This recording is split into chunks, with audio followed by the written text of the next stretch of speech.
หลักธรรมมากล่าวมาชี้แจงแสดงไขหรือว่ามาเทศมาเว้าสู่ฟังเพื่อสิได้ให้เกิดสติเกิดปัญญา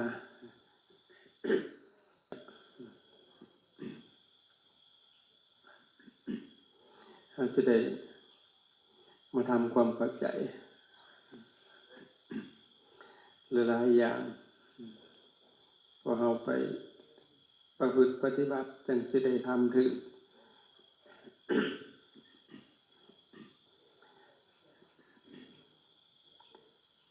โดยเฉพาะ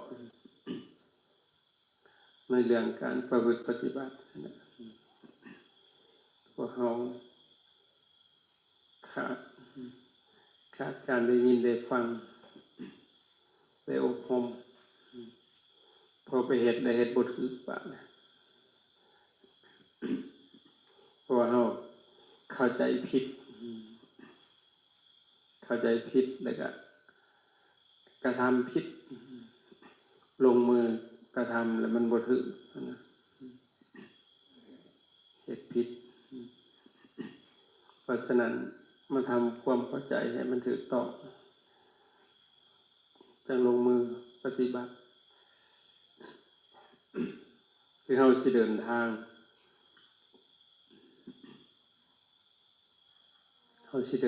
ไปไสก็แล้วแต่ควรจะมีแผนที่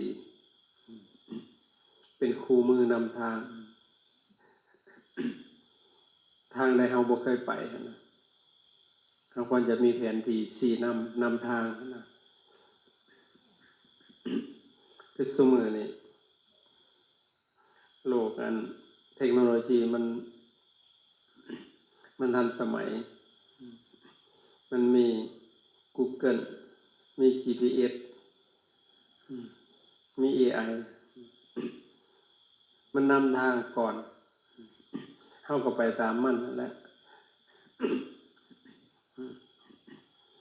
มันให้เลี้ยวขวาไปฮอดหันจะต้องเลี้ยวตามมันอันนั้นคือวิธีนำทาง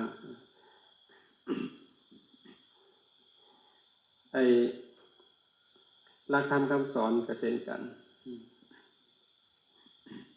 เฮาบ่เคยไปเฮาบ่เคยปฏิบัติมาก่อนบ่ว่าสิเป็นเรื่องศีลบ่ว่าสิเป็นเรื่องสมาธิบ่ว่าสิเป็นเรื่องปัญญาเฮาเสพแนวใดนะเฮาต้องรู้วิธีนะคันเฮาบ่รู้วิธีแหละมันเฮ็ดบ่ถูกทุกอย่างพระพุทธเจ้าสอนได้เบิดการรักษาศีลรักษาจังได๋ศีลเป็นจังได๋เรื่องการให้ทานแต่ควรทำความเข้าใจให้มันกระจ่างแจ้งชัดเจนว่าทานน่ะคือหยังเป็นหยังจึงต้องให้ทานด้วยให้ทานเพื่อหยังแต่สิให้โดยวิธีใดเห็นน่ะอันนี้เป็นหลักการเลยเป็นสากลเลยแหละเป็นหลักการเลย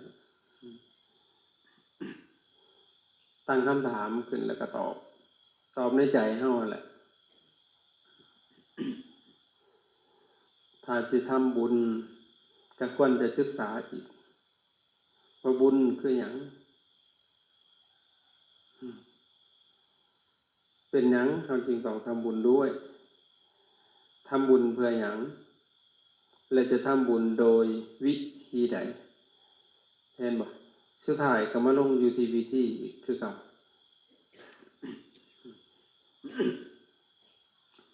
หรือว่าสิเป็นการบวชก็ตั้งคำถามอีกคือเก่าว่าบวชคือหยังเป็นหยังจึงต้องบวชด้วยบวชเพื่อหยังและจะบวชโดยวิธีใดเห็นบ่บัดสุดท้ายก็มาลงอยู่ที่วิธีคือเก่าเฮาตั้งคำถามแล้วเฮาลองมาตอบบ้างถ้าเฮาตอบบ่ถูกแสดงว่าบ่ตรงประเด็นแล้ว เฮ็ดเนี่ยผิดเบิดโดดเฮ็ดลงมือกระทำไปก็ยอมเฮ็ดไปดูความผิดเลยเพราะว่าเข้าใจผิดเลยเด้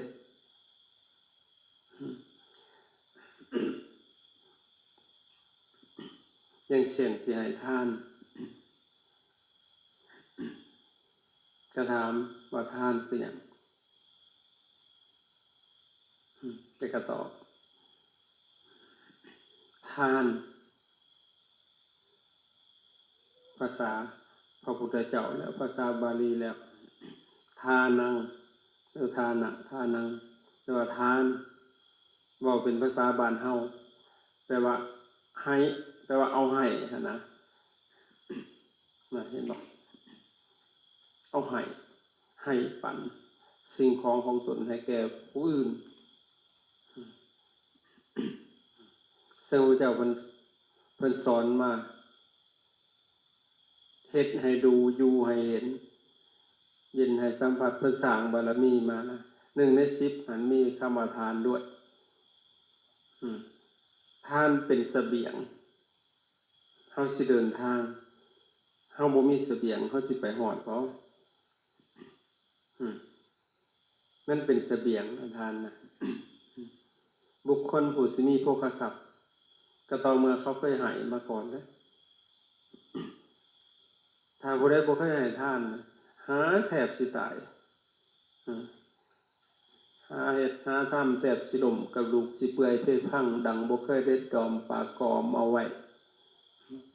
หาลงไปหาจังได๋ก็บ่ได้แต่ผู้เขาเคยให้ไว้เฮ็ดบ่พอได้ก็ได้บ่พอมีก็มีมันต้องมีที่มาของมันวิธีของมันเฮาบ่เคยให้เพื่อต่างน้ำบ่ได้บ่แม่นแต่คนและฮอดพระพุ่นน่ะ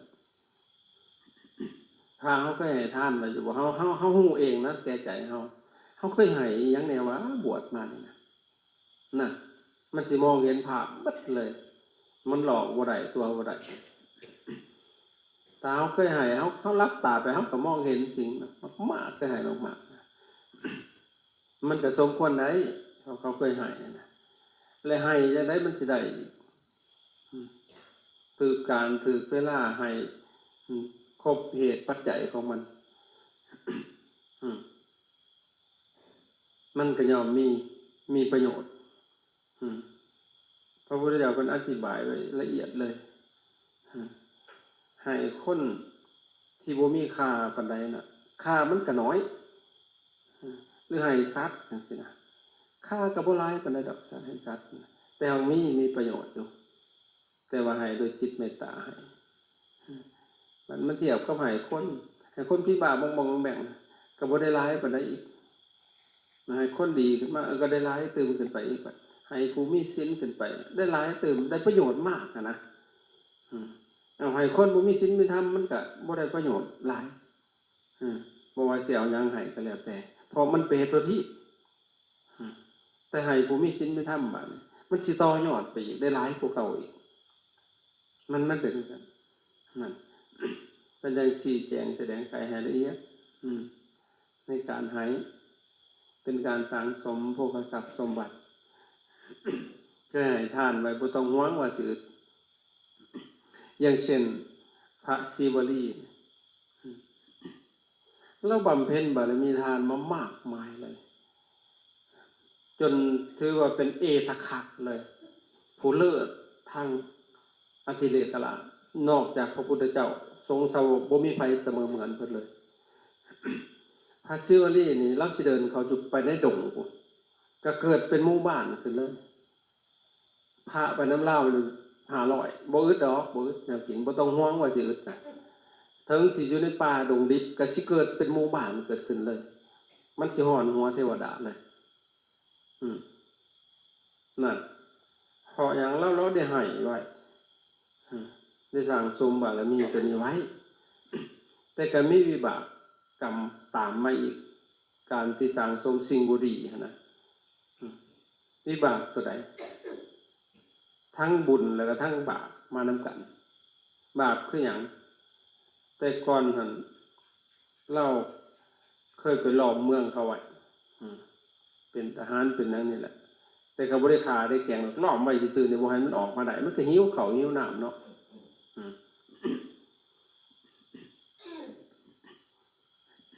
ล้อมไว้จักแม่นจักวันจำบ่ได้บาปนี่บาปได้บาปพอมาเกิดมาอยู่ในท้องแม่หัน7 ปี7 เดือน7 มื้อบ่ได้ออกมาหั่นน่ะถือพาม่านอยู่ยังคือว่าม่านดนกระโดดเนี่ยบาปเลยเห็นบ่เล็กๆน้อยๆเฮาทำโดยจิตเจตนาบ่ว่าเฮาสิหยอกเล่นวิบากกรรมทั้งเบิดเลยเฮาอย่าถือเป็นเล่นได้เวลาเห็นคนล้างค่อมเฮาไปเฮ็ดย่างเฮ็ดเฮ็ดหยอกเขาเป็นอีกอันนั้นก็ได้ยิ่งไปฝึกไปเฮียนแบบภูมิศิลป์ก็เป็นอีกให้บ่นางคุสุตลาแล้วเป็นลูกคนมีเงินวันหนึ่งเขาเจ้าเฮ็ดบุญเฮ็ดสังฆทานนะมันมีพระค่อมมาบาดพระเป็นผู้มีคุณดิเลกสูงเลยนะเป็นพระอรหันต์ผู้ใดอริยบุคคลแล้วเลยเห็นพระแปลกหมูเว้ยเฮียนย่างแค่ยับคือหลังงอมนี่แหล้วปรากฏว่าบาปอันน่ะหอดเราเกิดชาติใดก็แต่หลังค่อมบัดเห็นบ่มีนางอันนึงผัดไปใส่พระอรหันต์เป็นหมู่กันแต่เป็นคนเป็นภิกษุณีพ่อบวชแล้วปฏิบัติธรรมได้บรรลุเป็นพระอรหันต์วันนี้ขึ้นดีแล้วสิขึ้นเมื่อโพดเพิ่นก็ตำหูอยู่หูยักษ์หูปอกสัตว์ก็สวยแซ่บไปขนาดนั้นอาตมาเคยไปลักตำของเอื้อยของแม่เข้าหายหัวมันเป็นตะมวนตึบพอเหยียบมันเป็นบ่คือเขาเห็นมันคัดจะได้บุรตีก็บ่เราให้มันตำผ่าสินมีอย่างต่างๆนะมันสิเอาสีสลับกันเด้มันสิเป็นลายจังซั่นจังซี่เขาก็ลักตำเด้เขาบ่เป็นมันบ่ได้เรื่องกับลักดีดไฟก็มักขาดเบิดสายเวลาเพิ่นปลาลักเฮ็ดน่ะลักอิ่วไฟอีกเขายังอิ่วได้น่ะเข็นไฟนะอิ่วไปอิ่วแต่ก่อนบ้านนี้พอเห็นแหละเนาะสัตว์กระสวยไปมันตกไปพุ่นสัตว์ไปเราสิไปเก็บกับพอดีพอดีให้หมู่มาหอดจังสิใส่หมู่เพิ่นเป็นพระอรหันต์แต่ละบาทเฮ็ดจังได๋พอดีแหละเราอ่ะมาก็ได้เอากระสวยมาให้แน่ถ้าแม่นว่าเอาบ้านเฮานะ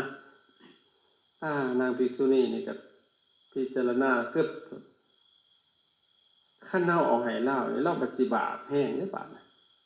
สิเป็นคนใส่เขาอยู่500ชาติน่ะ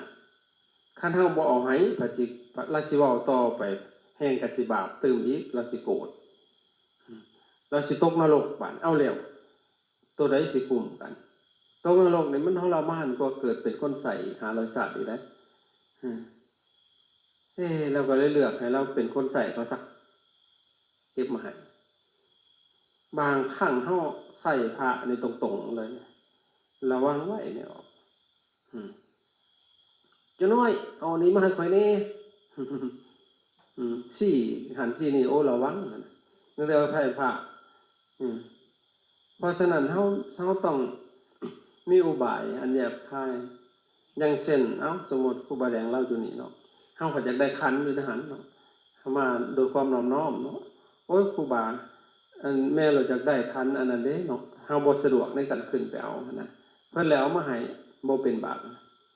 ถ้าได้บอกแม่ใหญ่เคยอยู่บ่มีชี้ก็ระวังได้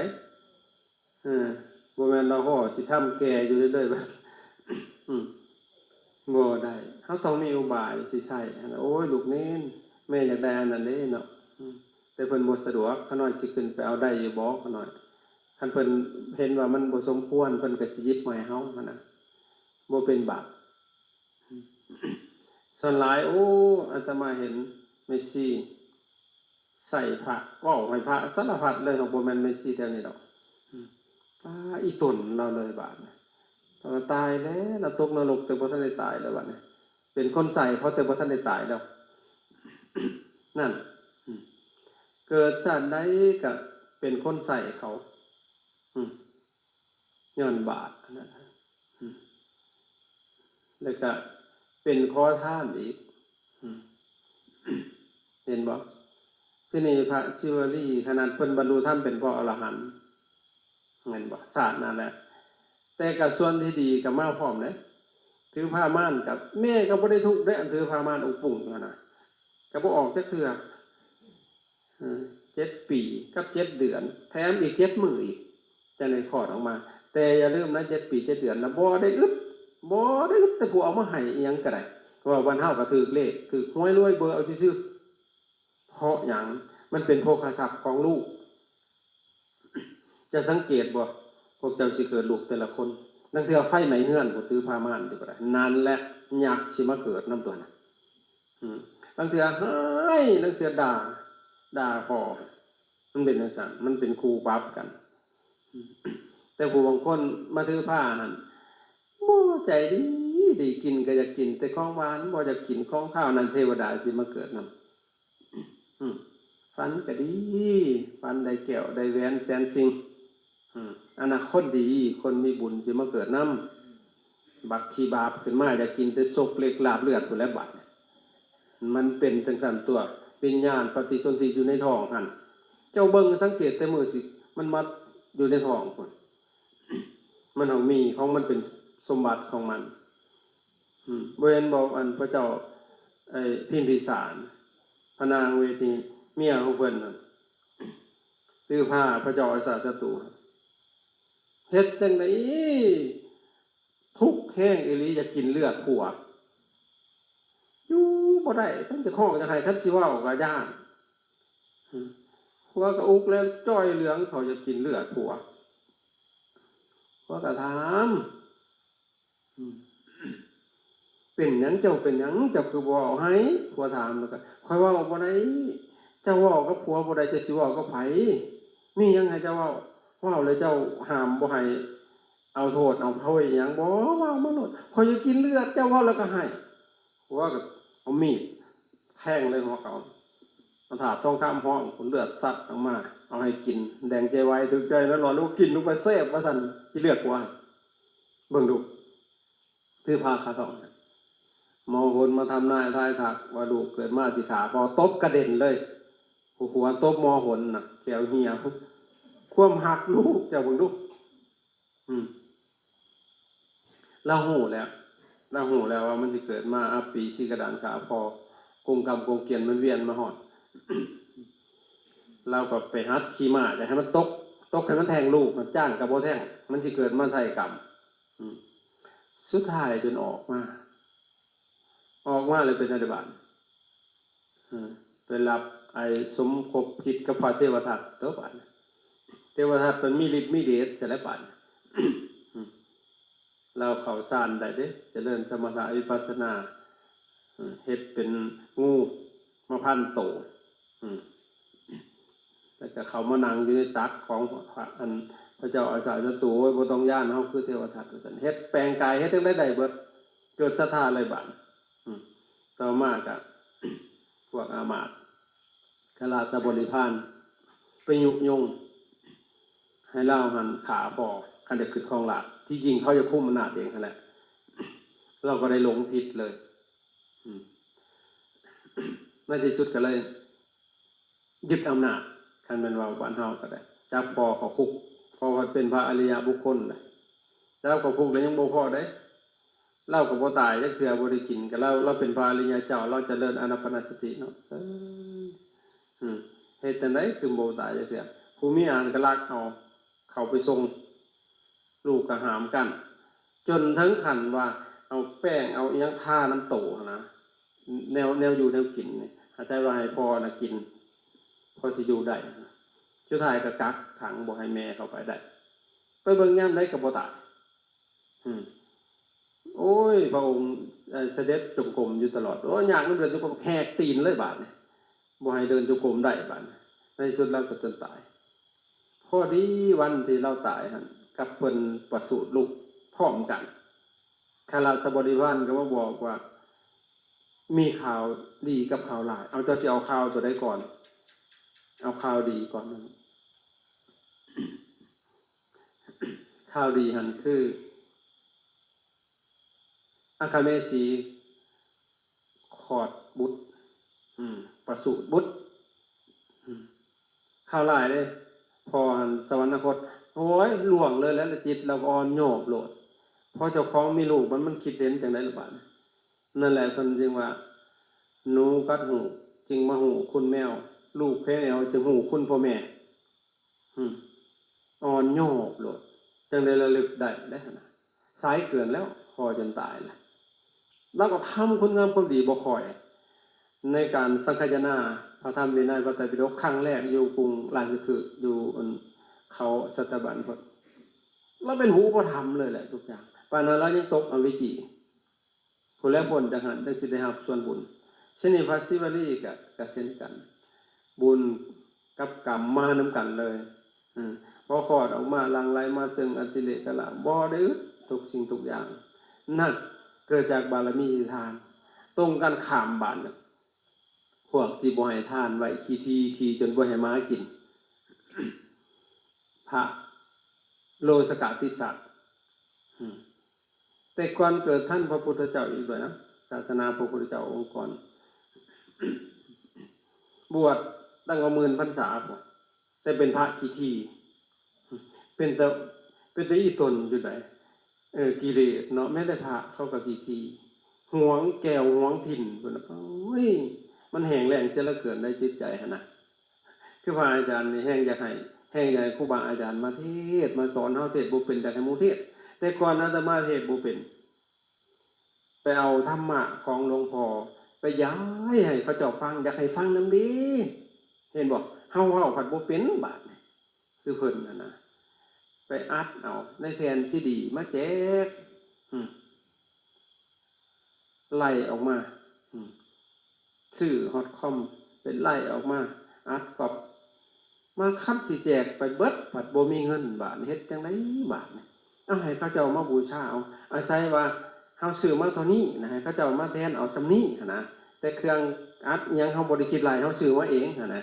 เพื่อให้มันต่อได้หลายๆซื้อแผ่นเป่ามันน่ะยาบางคนผัดเว้าให้เฮามันเอามาขายเอาอีกแล้วบัดนี้คันเฮาสิให้ต่อผัดบ่ทั่วถึงกันนะแต่ก่อนเฮาบ่ทันมีบารมีนะย้ายกันให้เขาเจ้าได้ฟังสุดท้ายเฮาก็ศึกษาเฮาก็เว้าได้บาดแฮงอยากปั่นให้หมู่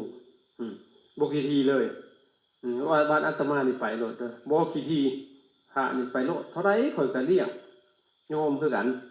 เรื่องอยากทานเรื่องของไปของมันน่ะนะใครบ่อยากทานก็แล้วแต่ไปแต่มันใครอยากทำบุญก็ทำนี่คือกันนี่นี่ผู้ใดอยากทานก็ทานบ่อยากทานก็เรื่องของเจ้ามันก็เป็นบุญของเจ้าแต่ผู้ทานแน่นอนเพิ่นก็มีโภคทรัพย์ของเพิ่นนะชนีพระองค์ในที่โลสกติสัตว์เนี่ยมีพระอาคันตุกะจรมาเล่าทำนองแก้วบาดพระองค์นั้นเป็นภูมิเป็นภูมิคุณาธิเลกสูงเป็นภูมิศีลมีธรรมพ่อนั่นแหละจิตใจดูความเมตตามาขอพักดูละคืนละได้นี่แล้วมื้อเช้าก็ออกไปบิณฑบาตพอออกไปบิณฑบาตโยมปัดเห็นพระเกิดความเหลื่อมใสเนาะในศีลาจารวัตรของเพิ่นนั่นแล้วมันสงบเสงี่ยมแจ่มคมผิวพรรณก็พุทธพองเกิดความเหลื่อมใสขึ้นอุ้ยว่าซั่นพระอาจารย์เอ้ยมาใหม่บอกขน่อยอันขน่อยขอนิมนต์ไปฉันภัตตาหารที่เฮือนขน่อยอยากทำบุญอันบ่เบียดบิณฑบาตก็ยาขน่อยนักคู่เฮาก็นิมนต์นำกันเอาแล้วบาดยาคู่เฮาเจ้าทินเริ่มบ่พอใจแล้วยังต้องมามนต์น้ำหลังด้วยนะเราห่วงแก้วนี่แหละคือนี่แล้วนี่ยาคู่เจ้าทินแท้นี่บ่อยากมีเลยต้องใจห่วงแก้วก็บ่จักอาจารย์มาบ่มาไก่เลยต้องใจห่วงแก้วและบาทนี่ใครในใจเนี่ยอาจารย์สมปองเพิ่นปีแล้วก็มาอยู่จนจบงานบ่เว้าบ่หยังนี่นั่งข้างๆเศร้าบ่มันสามนะบ่เว้าก็เหลื่อมใสมองเห็นซื่อๆก็ได้บ่หาแต่ว่าเฮ็ดให้ดูอยู่ให้เห็นเย็นให้ได้สัมผัส บ้านนี้สันพัฒหารพอสันจบได้บ้านไม่ออกปัดโอ้ยพระอาจารย์อันยังอยู่ต่ออยู่ว่าขน่อยมืออื่นกันนิมนต์อีกเด้อขน่อยอยากจะทำบุญได้โอกาสกันนะอันนี้กูเฮากันนิมนต์นำกันจิบหายอีกแล้วเนี่ยกูเฮากันบนน้ำลังอีกแล้วบัดแห้งตื่มอีกความบ่พอใจครับเอาเลยได้บาทกิเลสของพระเนาะเมื่อนอนแล้วบาดมือแรงมาพระองค์เริ่มทุกข์เลยเพราะคิดบ่ดีเด้จำไว้นะไม่ออกเฮาเลยคิดบ่ดีซื่อๆในทุกทันทีเลยและคิดเบียดเบียนบุคคลผู้บ่เบียดเบียนตอบแห้งกระทุกนักบาดพอจิตเพิ่นมันเย็นเลยมันสงบล่ะเพิ่นบ่มีกิเลสแล้วว่าซั่นตะไปนอนคิดอยู่โอ้ยท่านยาคูองค์นี้บ่นี้นี่ก็แล้วเฮาหั่นน่ะพอไงว่าเขางำเพิ่นหั่นนะพอเพิ่นคิดเองดอกเขาก็บ่ได้งำได้ยังดอกหั่นนะเพิ่นคิดเองพอทำเพิ่นบ่ทอเขาเด้แทนที่เพิ่นสิดีใจโอ้ยอาจารย์มาห่วมดีใจแล้วขน่อยก็อันนี้เพิ่นว่าเสียใจจ่อยก็เลยคิดแล้วคิดอีกท่านพระองค์นี้ยังอยู่ในเบิดแลเฮาว่าจังได๋บ่มีแลบ่มีแสงว่าจังได๋ไปพอนอนบ่หลับเบิดคืนต่อแจกคิดแต่เรื่องนี่ยิ่งคิดต่อได้ก็ยิ่งทุกข์พอดีซ้ำนี่แหละสิแจ้งออกมาสิตีละครั้งบ่วะคันตีไปยันเราตื่นยันเราไปนำก็เลยเอาเล็บไปขีดละครั้งเอาแต่ก็ย่างออกไปพอเสียฮอดบ้านมันก็แจ้งเนาะเขาแจ้งเลยไปสู่ตระกูลสู่เฮือนหลังน่ะไม่ออกมาถามครูบาใช้แหละอันพระอาจารย์ที่มานํกันเราเริ่มใส่หลายได้บาดกินอาหารดีนอนกิ่งอยู่คือหมูนี่ก็ว่าแหน่ตีละครั้งขับบ่ดงก็บ่ตื่นสิตีตายยังได้เอาเล็บขีดเอาที่แท้จริงแล้วพระองค์นั้นเพิ่นนี้แต่กลางคืนแล้วพอเพิ่นฮู้จิตเพิ่นคิดอีหยังอยู่หั่นน่ะเข้าใจบ่เพราะในคิดมันเป็นเสียงเด้พระอริยบุคคลผู้เพิ่นมีฤทธิ์มีปฏิสัมภิทาเพิ่นฮู้ว่าเนาะคันเฮาอยู่โดนแล้วเฮ็ดก็สิทุกข์เฮ็ดก็สิตกนรกบ่หนีดอกเราอ่ะแล้วหลักนี้กลางคืนบ่ได้ขอเพิ่นซักเพิ่นยังนอนคิดอุกอังอยู่ทุกข์อยู่ตีละครั้งขับเบิดดงนอนกิ่งไปคือหมูนี่เพิ่นว่าเมาอาหารไม่ออกที่บอกไม่ออกเขาหูเด้เขาเบิ่งอย่าคูนี่สงสัยห่วงแก้วแล้วเขาก็บ่ปาเพิ่นก็ซันผู้เดียวเพิ่นแล้วบ่มีผู้มางำเพิ่นเพราะซันแล้วไม่ออกก็อันครูบาข้าน้อยขอบาทแหน่ข้าน้อยอยากฝากอาหารไปให้อาจารย์เพิ่นหาเรื่องแต่เพิ่นบ่สบายบ่จักเราเพิ่นเล่าเป็นได้ข้าน้อยก็สิทำบุญนี่แน่ทำบุญจกหลอกใจแหลกนี่แล้วคันมันแหลงก็สิได้ทงหน้าหลงแล้วว่าแต่ว่าคันมันท่วมก็สิได้ทงหน้าโน้นแล้วว่าทำบุญจกหลอกใจแหลกนี่แหละข้าน้อยก็ได้แล้วว่าเพิ่นก็ปฏิเสธบ่ได้ที่ละบาทก็บ่พอใจดอกเอาบาทให้ก็แม่เอาเก่าอาหารอย่างดีใส่บาทให้ฝากให้เพิ่นเด้อข้าน้อยหาแล้วเพิ่นบ่สบายอุ้มบาทมาได้มาหอดข้างหน้าได้บาทคิดอีกแหละกลัวเมื่อยแต่มันคือสิบุนี้เพิ่นบ่ได้ว่าเดี๋ยวก็ตื่มเอาตัวนี้กลัวเมื่อยซันดีๆนี่คือสิบุนี้ดอกจังสินะแม่งบ่ต้องกินดอกทอกทิ่มลงข้างหน้าเลยบาดเฮาเฟืองใจไฟจุดบัดเมื่อฮ้อนแล้วบ่เห็นเพิ่นแล้วว่าจิบหายคิดได้บาดถ้าเขาเพิ่นฮู้ว่าจักเพิ่นไปแต่โอ้ยบาปตายแล้วกูบาดนี่บางดูจิตใจมันแห้งแล้งปานนั้นจนไฟไหม้ใจอยากไปขอขมาเพิ่นก็บ่เห็นเลยเพิ่นหนีล่ะแล้วทุกบวชจนหมื่นพรรษาตายไปแล้วได้บาดเนี่ยไปตกนรกไม่ออกเลยคนจากนรกมันเกิดเป็นอสุรกายสัตว์เดรัจฉานฮู้ว่ามันเกิดเป็นม้า500ชาติ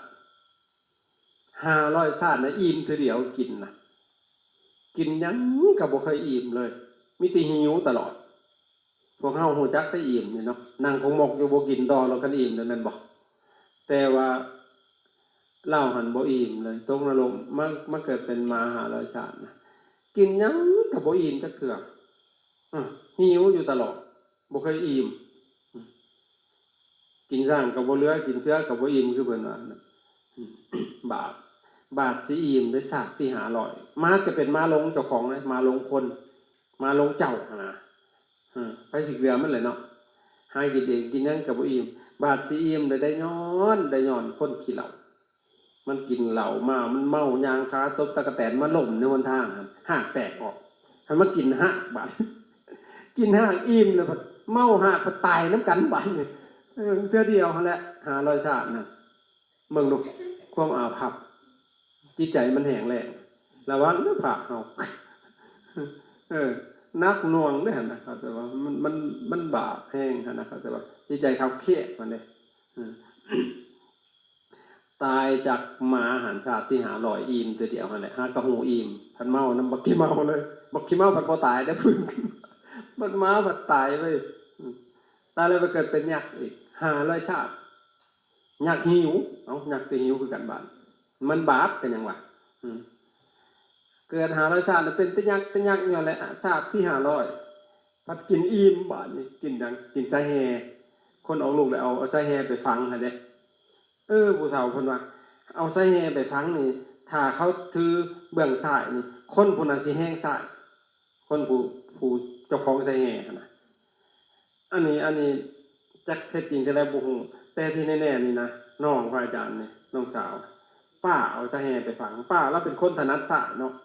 มันแห้งซ้ายแล้วเขียนหนังสือกับอีสานอีกตัวน่ะเป็นจังซั่นเด้ออาตมานี่กูเอาไปฟังเพิ่นแห้งขวามันก็เลยเขียนขวาขอเขียนได้เพิ่น2เบื้องแล้วค่อยเขียนหนังสือบางสายก็ได้บ่ข้อก็ได้ฮัดเอาตะกี้ได้เป็นนักเรียนเด้มันเท่เพิ่นว่าเขียนอีสานก็ได้ซั่นเขียนได้เบิด2เบื้องฮัดเอาไอ้มันเลยไปจอบคนฟังแท้ๆนะฟังแล้วมันเมื่อมันไปกินแล้วอิ่มแห่นะตายซ้ำอันยักษ์ตัวนั้นก็ได้เท่าเดียวมันแหละ500ชาตินะตายแล้ววัดว่ามาเกิดเป็นคนบาดเกิดเป็นคนเป็นลูกคนขอทานอีก500ชาติอีกบ่อิ่มจักเทื่อชาติสุดท้ายของคนนั่นเราเกิดชาติได้ก็เป็นแต่ลูกคนขอทานได้ท่านพวกเจ้าไปอินเดียพวกเจ้าสิสังเวชเห็นคนขอทานน่ะน้อยๆกอดแม่อยู่นี่เห็นนั่นนี่เอามือตบปากตบท้องป้าลูกปีป้าลูกปีมันเห็นเฮานี่ว่ามหาราชาเห็นเฮานี่เห็นไม่ออกมหาราณีน่ะสุดท้ายป้าลูกปีมันน่ะขอเงินแหน่ขอเงินแหน่แม่แล้วไอ้ชาติสุดท้ายก็มาเกิดในท้องคนขอทานคือเก่าอีนายขอทานแม่ม่านอันนั้นขี้ช่วยตะกี้แล้วบ่ทันอันมีลูกนั่นบ่ทันท้องอันบ่ช่วยก็ขอได้อยู่พอมีท้องมันบักขี้ช่วยมาแล้วขอก็บ่ได้บ่มีผู้ให้หิวจอยแม่ม่านจอยเหลืองๆมันหิวกินก็บ่อิ่มสุดท้ายมันเกิดกะลักกินีแห้งอีหลีมันต้องมีคนช่วยแหละเขาว่าอยู่ในนี้หมู่บ้านเป็น500ช่วยบัดถ้าเราไปนำอีนายแม่ม่านนี่ไปนำเขาจนได้จกสลากแบ่งครึ่งกันครั้งละ250ก็ไปถือกลุ่มน่ะแบ่งออกอีกแบ่งลงสุดท้ายจนเหลืออันลงจนฮอดลาวพุ่นแหละนี่นายแม่ม่านพุ่นน่ะเขาก็ไล่หนีแล้วถืออันสลากกะลักกินีเด้เราเป็นตัวช่วยเขาไล่หนีเลยเฮ็ดได้บัดไปหาขอกินก็บ่ได้โอ้ยหิวหอดกินแล้วบ่เคยฮู้คำว่าอิ่มสุดท้ายคลอดลูกออกมาบาดมีชื่อว่าโลสกะไอ้มื้อใดอุ้มลูกไปขอหันบ่ได้ทิ่มลูกไว้ให้มันหายอยู่หันตายอยู่หั่นน่ะมันได้ไปขอนะแต่ว่ามันใหญ่ขึ้นมาทำจัวหน่อยนี่แหละจบกันเฮาแม่มันว่ากูเบื่อมึงไรช่วยแต่มึงไปหากินเองโลดบาทเลยเอาจานห่างให้เอานี่สมบัติกูมีเท่านี้ว่าซั่นมันก็ไปหาขอกินขอก็บ่ได้ให้มันอันบักน้อยๆเมื่อนึงรถไปเห็นเขาล้างถ้วยเขามีงานนะล้างถ้วยล้างจานเขาสาดลงเข้าไปติดอยู่ในเม็ดหญ้านะมันไปนั่งเก็บกินอยู่เนี่ยทานสารีบุตรไปบิณฑบาตบักน้อยๆมันยังมาเก็บกินเขาอยู่ในนี้เห็นยังหำว่าซั่นกินเขามันว่าเอ้าคือมากินนั่นนี่พ่อแม่ได้พ่อแม่บ่มีมันว่าพ่อก็บ่มีแม่ก็บ่มีก็ไล่หนีโอ้โหตายอีตนได้ไปบ่ไปอยู่น้ำยาทาน แล่นรีบๆน้ำหลังเลยญาทานก็ให้เป็นสังกะรีน้อยดูเฮ็ดเวียกเฮ็ดหยังใส่หยังก็ได้เบิดเพิ่นเลยอีตนเพิ่นบวชเป็นจัวน้อยให้เกิดเรื่องเลยไปบิณฑบาตช่วยเบิดหมู่เบิ่งดูบาปนี่มันสิมีผู้ที่ช่วยจะได้นี่โยมกันพระเลยกันไม่ออกก็คือกันได้หั่นช่วยเบิดหมู่บาดมามันคือมาช่วยแห้งแท้เมืองสาวัตถีมีแต่เศรษฐีพระพุทธเจ้าอยู่หั่นเฮ็ดจังได๋ไปบิณฑบาตมื้อน่ะคนนอนหลับเบิดบ่มีผู้ตื่นมาใส่บาตรเกิดเรื่องเลยโลสกะติสะเป็นลูกศิษย์ของญาทานสารีบุตรพุ่น มือใหม่ไปเขาก็ใส่บาตรจกเจือหอกใส่จะได้ใส่มาหอดโลสกะหั่นขามยัดเลยเขาบ่เห็นเราเลยบาปน่ะบังไว้เบิ่งดูความขี้ที่น่ะมันปานนั้นบ่ได้บาปกั้นไว้แล้วบ่เห็นเลยแล้วก็เอาบาตรใส่แล้วเขาบ่เห็นเขาก็ขามใส่องค์ต่อไปบัดมาแล้วหมู่ก็ปั่นให้แบ่งให้ก็จะได้กิน2 คำนึงเบิดแหละนางจะโลอยู่เฮ็ดหยังคือเศร้าแหละโลสกะมันเบิดแล้วเอ้ายิบขึ้นมามันก็เฮยไปน้ำอากาศแล้วความแห้งแล้งของจิตใจน่ะปานนั้นพุ่นเด้แล้วบ่อิ่มสวยพุ่นแล้วบาดนี้จนบวชเป็นพระปฏิบัติธรรมบรรลุเป็นพระอรหันต์ก็สวยคือเก่าได้บาดพออรหันต์บ่ได้ให้ทานไว้ได้สักเบิ่งดูไม่ออกตั้งแต่ปุถุชนยันพระอริยเจ้าก็ยังสวยเพราะฉะนั้นพวกเฮาฮู้จักนี่เด้อฮู้จักในการให้อย่าไปกั้นบุญคนอื่นอีกตัวนั้นสิบหายอีกได้หั่นน่ะเขาสิให้บัดกั้นไว้จังซี่บาปคักขนาดนั้นหั่นมันสิบาปหั่นน่ะอย่าจะไปเห็นเขาจะทำบุญสาธุอนุโมทามิอ่อนซ้อนเด้ดีใจน้ำเจ้าเด้อล่ะนางมันก็เป็นบุญนั่นบุญสำเร็จโดยการอนุโมทนาบุญอันนี้โว้ยกั้นไว้เลยเห็นบาปขนาดนั้นหั่นน่ะเฮาสิได้หยังก็บ่ได้มันสิถูกกั้นไว้เบิดเลยด้วยบาปกรรมหั่นน่ะจิตอันเป็นโทสะอันเป็นมัตสริยะหั่นน่ะเขาจะบอกอาตมานี่เห็นหมู่สิทำบุญไปโอ้เนาะเพิ่มให้เลยอยากให้มันมีประโยชน์หลายกว่าหั่นอาตมาเห็นหมู่เห็นเขาเจ้าสิไปทำบุญเนาะไปทำมองนะมันบ่ได้บุญหลายปานใดอาตมาได้นำต่อเลยมองสิมีประโยชน์มากแฮงได้บุญหลายตื่มเฮาก็ทานนำด้วยบัดนะเฮาต้องสละนะอย่าจะไปกั้นบุญเขาให้เขาได้ทำบุญแห่งดีเฮาบ่ได้ทำเฮาก็อนุโมทนานำมันดีใจนำก็เป็นบุญเข้าใจบ่พอเป็นพระอรหันต์แบบคือมื้ออื่นสิเพิ่นสิดับขันธ์พระอริยเจ้าเพิ่นพิจารณาเบิ่งมาอยู่สังขารราชสิดับขันธ์ประเดนิพพานมื้ออื่นนี้พระสารีบุตรปัจจัยเราอิ่มจักมื้อก่อนบิณฑบาตมาฉันแล้วข้าวเดียวก็นั่งโจโลอยู่อ้าวคือสุดได้โลจักกันมันเบิดแล้วเราอิ่มแล้วบ่ยังเราไม่เอาแล้วพระสารีบุตรก็เลยว่าเจ้านั่งถ่ายอยู่นี่เด้อคอยสิไปบิณฑบาตอีกรอบ2เจ้าจะไปนำเด้มันสิสวยก็นั่งถ่ายอยู่นะพระสารีบุตรไปบิณฑบาตพวกเขาในว่างพวกข้าเจ้าบอกจุดประสงค์เจตจำนงอาเสียมาอนุเคราะห์ลูกศิษย์ข้าจะเอาอาหารอย่างดีได้ในวังให้พอมาหอดแหละเราก็นั่งรออยู่ยืนบาทให้เรามือเราสิเช้าเจ้าจะจับได้มันสิเบิดอีกนี่ว่าซั่นเจ้าสั่นโลกก็สิอุ้มไว้นี่บาทแล้วก็สั่นแล้วก็คิดเห็นบุญเห็นคุณครูบาอาจารย์นะจังแม่นเพิ่นดีจังแม่นเพิ่นมีความเมตตาเลี้ยงเฮาเลี้ยงทั้งกายเลี้ยงทั้งใจเลี้ยงกายก็ตั้งแต่น้อยตีนทอฟ้าหอยตั้งแต่น้อยจนใหญ่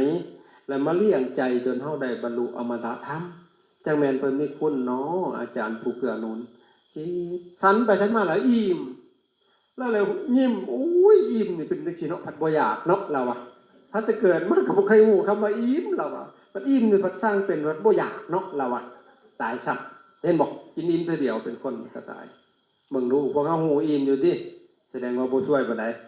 ยังฮู้อิ่มอยู่นั่นนี่เหตุนี่แหละเฮาจะเป็นบ่ต้องให้ทานจำเป็นผู้เฒ่าโบราณเป็นว่าคันสิเที่ยวทางเบิ่งให้หาห่มบังหัวคันสิเที่ยวทางไกลไทยตุงให้มีพร้อมคันสิเดินทางกว้างให้หาทิ้งบางใหญ่ทิ้งว่าใบบางใหญ่คือตัวเฮาวัฏสงสารใหญ่ยาวเข้าเยินบุญกุศลสร้างกุศลแห่ให้กิจทำทางหน้าพุ่นหักยังกว้างกว่าหลัง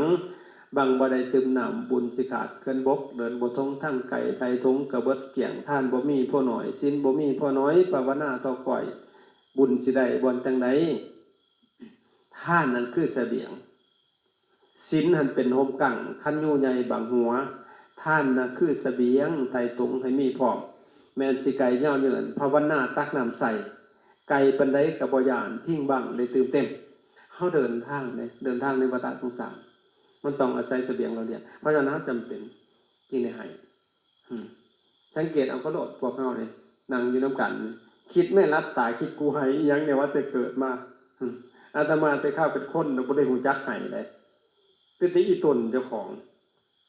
บัดบวชมันมีผู้ให้คอยอย่างว่าคอยโอ้ยเขาจะคือใจบุญแต่นะกูเป็นคนเด็กกูบ่หูจักคนให้พระนี่นะแต่ว่าเคยซอยคนอาตมามักซอยคนแต่ว่าให้ท่านนี่ปีนึงนับเท่าได้1เข้าพรรษาไปน้ำมูซื่อๆดอกบ่ได้ก่อนบ่ได้มีศรัทธาได้อยากให้2ห่อข้าวสลาก3ห่อข้าวประดับดิน4ออกพรรษา4เทื่อบ่พลาดต้องไป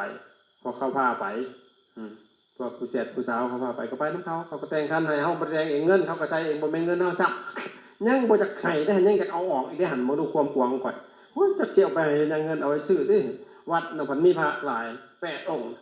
วัดตัวนั้นมี3วัดบ้านตัวนั้นน่ะไปเบิดกูวัดได้หั่นน่ะโอ้เสียดายเงินนี่มึงดูยังจะเอาออกได้พันอายเขาก็จะออกเงินกับเงินเขาหั่นนะเพียงเขาใส่แต่งคันให้เรียบร้อยเด้เขาก็อยากมีครูเนาะหมู่หั่นนะหมู่หักแบ่งกันนั่นแหละเขาสิใส่เรื่องอะไรเนาะเขาโยกลงเนาะโยกลงออกใจหัวเขาก็เฮ็ดคือเขาหั่นแหละใส่น้ำลังเขาสลัดเนาะบ่ใส่ก่อนเด้เฮ็ดคือเขาโอ้ยกูอยากเอาเงินไปหลายกีบเติบเงินเป็นกีบดอกเงินใบกีบดอก8กีบบาทใน38 34กีบไปเฮ้ยมันก็ซื้อได้หลายเติบเอาไปเนี่ยครูเอาไปเฮ็ดหยังมันของบ่ได้เว้าดอกบ่มีหัวอธิบายดอกนะก็เฮ็ดให้ไปแล้วก็แล้วหั่นนะมันมาบวชเขาเจ้าให้ทานโอ้ยมันสะเทือนใจเสียเหลือเกินพระเฮานี่คือกันบางองค์เอาบุญให้นะฮะเอาบุญนำกันมันมาบวชปัดเจาะเฮาขอหายจ้างก็บ่พอเกินขาดเจ้าบ่เคยให้เป็นบ่มีของหลายดังเสียบวชก็ยังบ่ให้บาดนี่ถามมาทานบ่ให้แล้วสิมีบริจาคโอ้เฮ้อแห้งเฮามีพ่อแม่เคยให้ไว้บ่เป็นบุญคือการทานแต่บ่สิบริจาคมันเป็นบุญแน่เห็นบ่มันแจ้งเลยเด้นี่นะพระบ่ทันได้เฮ็ดฮอดสิได้ซ้ำบ่ข้อเดียวนึงก็แจ้งแล้วส่วนบ่พร้อมก็มีบริวารที่จะจนแจ้งเยี่ยงแสงสุริเยนี่แหละให้ทานรุ่นใส่สงฆ์กันเป็นนั้นจริงให้นี่แหละถึงเวลาก็เป็นเสบียงกับเป็นหลังกำไผเก่าเฮาแล้วเนาะสลัดคิ้วบุญเฮาได้รวมเป็นเสบียงกันหน่อยคือส่วนดีพ่อใหญ่แม่ใหญ่เอ้ยเฮายังสิเดินไปเนาะเฮาสิได้แยกย้ายสิในวัฏสงสารเลยท่านครูบาอาจารย์แต่ขนาดไว้หัวหน่อยยามนี้สิได้มาเห็นสิ่งใดที่เฮาได้เห็นห่วมกันเนาะให้บ่ทันได้ตื่นเป็นแปลงสภาพแต่เศร้ามาเหงาห่วงมันเป็นสัตว์ภายนอกอยู่หั่นนะมันบ่ได้นำออกไปเด้บัดสิได้จักเจ้าสิไกลห่างคนท้องเอาของต่างคนอื่นสิเป็นเจ้าของมันต่อเบิดสิทธิ์เลยกันลำสันติโสติสิมาจับต่อตั้งโศกปิโยกญามันเป็นทรัพย์ภายนอกแต่ทรัพย์ภายในน่ะ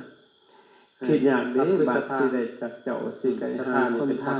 ทรัพย์คือศีลต่างสักคนต่างที่สัพมือต่างสิห่างไกลกันลำแสนสิโสติกันอะไรหลังต่างสุปัญญาอนันต์ใหญ่ย่ามสิได้ห่างไกลก็เอาไปบ่ได้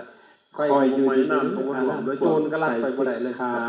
เลี้ยงแต่ทรัพย์ภายนอกทาละวันนั้นเฮาได้ใช้แต่ไปปัจจุบันเฮามีชีวิตอยู่กับถ้าได้ไปเบิดสิ้นเลยจะสิมีหลายอย่างคันนิ่งถึงหม่องกลางดินดองบ่ทานังคิดฮอดแล้วสิให้แบบใดบางสังบุญหน่อยได้ตื่นเต็มมีศีลหั่นนะที่เห็นได้ผู้ฝึกตนมันเกิดกิ่งไต่ห่มนี่อาตมาเป็นพาคือจะฟังเพียงถ้าจะของหมู่สวงสวรรค์ฝ่าพวกเจ้าน้องที่แน่ๆพวกเจ้าเป็นคนดีพ่อและแม่ดีเติบเป็นสายหยุ่งสู้คำดีเติบตัวจะพาให้นั่งกับนั่งไขว้ทางความดึงความอยู่สู้สวยสารพ่อนี้แล้วว่าได้มียามไม่อย่างนั่นปุระท่านบุญที่เราเต้นย่องๆไว้แล้วมันเลยเขาปลูกเสนอหนาแล้วตอนทั้งของหวานผสมบ่มีบ้าสิขาพักกันเฮ็ดแล้วบาดนี้คือบ่เต็มบาทถึงสิทุกอย่างแขนเป็นกับมันเพี้ยนอดเสียสละไล่พอใจเปลี่ยนงานลงไว้ต่อบุญไว้เสียสละไล่ลดเปลี่ยนต่อการศาสนาอดด้วยพางลงได้อันสำคัญนี่เป็นประเสริฐได้น้องสาอบรมนี่ขอให้บุญสมสู้คำอยู่ทำบุญจะทำก็ทำเองซื้อว่าความอยากให้สลายการทำแต่มุ่งของการจบบดีให้ห่างไกลอย่าผ่านพอ สาธุถอนบุญกุศลสิ่งที่ทำมาบ่ได้คันเป็นภูมิธรรมขอให้ลูกที่แน่โดยได้สุขดังประสงค์ทุกผู้ทุกคนพุทธส่วนหลายเขาจะมาเน้นกันแต่เรื่องการให้แต่กระบวนการนี้บาสอนให้ละเอียดลงไปเรื่องเหตุและปัจจัยของมันต่างคนต่างสิขึ้นในมหานสิหังไก่ด้วยอยู่วัดอัตมาที่โสกีกันที่ท่านไม่ส่องอยู่ได้คืออย่างโยมส่องนั่นแหละอยากมาต้มกระเปียกจนที่มันเทียงต้มหัวหายหัวหายปฏิเสธเจ้าเรื่องพัฒนาเจ้าในเสียงสินแต่หน่อยอย่างเราปนว่าโมต้องเขาสิเสียนิสัยทางนี้อย่างยาที่โสกีกันแล้วก็ยาแบบสันเจนโสกินกระเปียกกระจายข้อซองโคโล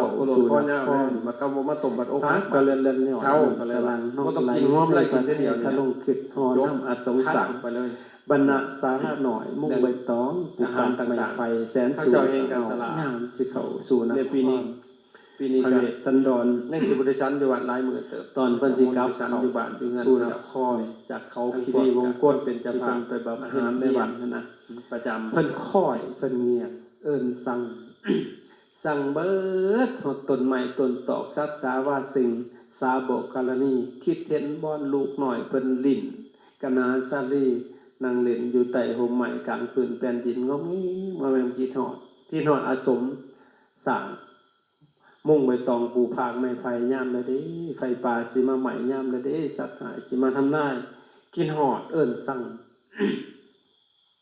บ่เข้าได้สัจจิบ่กินหอดได้บ่อาหารแซ่บๆเนาะบ่กินหอดในครัวได้บ่โอกาสสุดท้ายวาระสุดท้ายจำเป็นจำไปจำใจจำจากจำบัดจำผาดกันบุญเฮามีหน่อยเดี๋ยวพอๆกันหน่อยนึงบุญมีหน่อยก็ยังดีกว่าบ่มีบุญเอาบุญไปต่อบุญเถอะนะโอกาสหน้าฟ้าใหม่เพิ่นแหละเพื่อจากไปทายังอยู่ทางตะน้ำค่อยถ่าอยู่ผู้ยามนับมือน้อนับมือไกลไปหนาคือหูเหือไกลจากทาคือไก่ป่าไก่บ้านกันถ่าต่อบอกมานับมือไกลไปหนากวางผ่านสิไก่นางข้ามาคังไก่มากิ่งสิ่งสิให้ต่อนอกท่ากาสิไล่ไก่หน่อยอ่อยสิหางหำสวนด่วนดันหอมสิหางก้อไก่ตนอดเสดอดจะทำเปลี่ยนสางความดีจะแหนงนายย่ามเมื่อกับตาบาดอย่าไล่จิ่มให้พันเพี้ยนให้จะฟันเหือไหวประสงค์แห่ขามฝังปลูกคังไหวประสงค์หย่อมแต่แข็งไหมสารไส้ไหวยามผลสิมาหอดเปี้ยนตามสั่งต่างให้ได้ตื่มบุญกันหัดบุญบ่ถ่วนตกเกลือบ่เต็มสารโพธิญาณเนื่องบ่ตื่มเต็มตั้งถ่วนพ่อเดนกระบวนเบื้องทั้งสิลงงาหอมกะไข่ตีต่างได้เป็นปฏิไตพ่อสลางได้หงเห็นพี่น้องเอ้ยพากันสร้างเด้อสร้างคุณงามความดีสิ่งใดบ่ดีกับป้าถิ่มอยู่นี่แหละฟังถิ่มไปในใจกลางวัดแห่งนี้ให้นำเอาแต่คุณงามความดีที่ครูบาอาจารย์เพิ่นสอนเพิ่นสั่งพาประพฤติปฏิบัติธรรมได้ฟังเทศน์ธรรมมีคาถาก่อนฝ่าสนทนาก็ดีธรรมมีคาถาก่อนฝ่าสังก็ดีให้นำเอาแต่คุณงามความดีครับที่เพิ่นพาเฮ็ดพาปฏิบัตินำมาประพฤติปฏิบัติสืบต่อไปสิ่งใดบ่ดีก็อย่าสู้เอาไปให้คัดเรื่องเอาแต่แนวดีๆกลับเมื่อสู่บ้านสู่หอสู่โฮงสู่เฮือนของไปของมันพระสงฆ์ก็สิได้กลับไม่ออกก็สิได้กลับเนาะเมื่อทำหน้าที่ของความเป็นพ่อเป็นแม่สืบต่อไปเอาสำเนียงเนาะแจ้งหลายบาทนะ